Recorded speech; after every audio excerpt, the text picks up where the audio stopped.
Even though we're early in the new school year, parents are already giving themselves a grade for how hands-on they are with their child's education. A poll by NBC News and the education company Pearson says that nearly half of parents wish they could be more involved in their child's schooling. The start of the new school year is the perfect time to think about how you can boost your child's chances for success. Joining us live from Austin, Texas, is Pearson education expert and mom of two boys, Dr. Kimberly O'Malley, to tell us about some easy ways to help kids succeed in school this year. Welcome, Dr. O'Malley. Welcome. Thanks for having me. You know, I am a teacher just starting my 19th year teaching middle school, and I have 6 kids.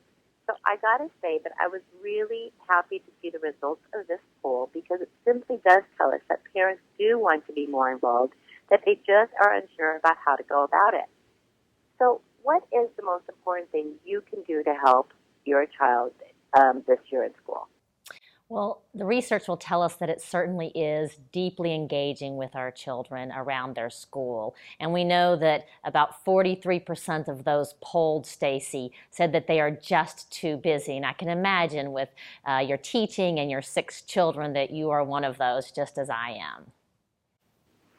Okay, so that was one of the biggest reasons I wasn't sure. They are just too busy.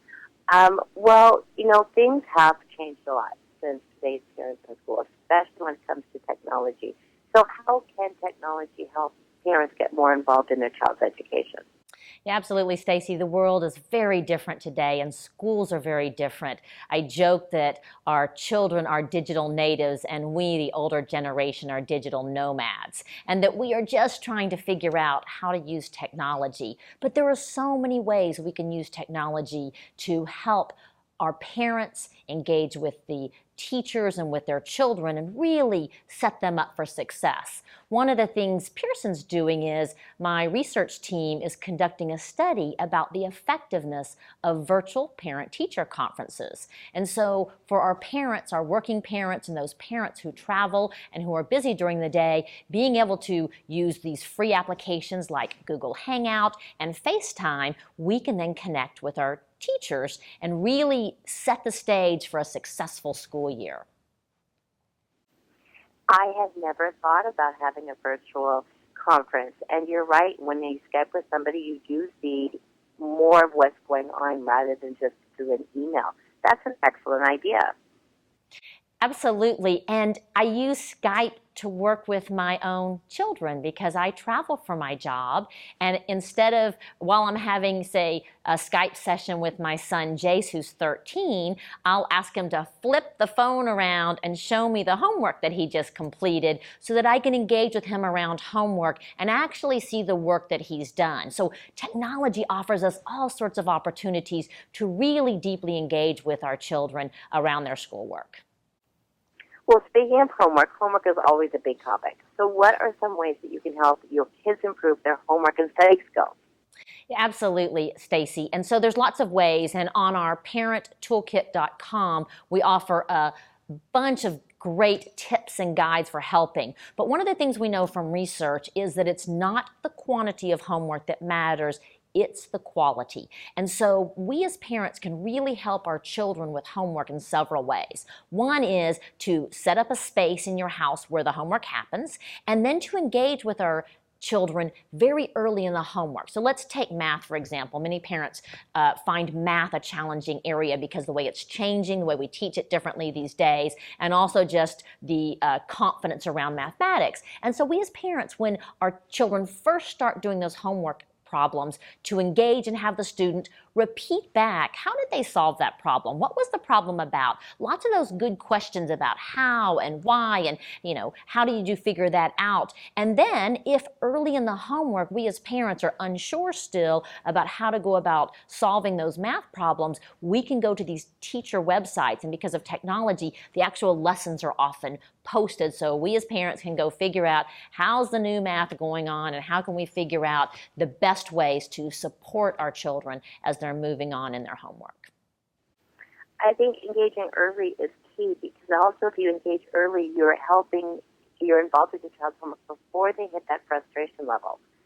Once they get stuck and they're frustrated, it's a lot harder to be able to guide, help, and support your child when they're in that kind of a mood.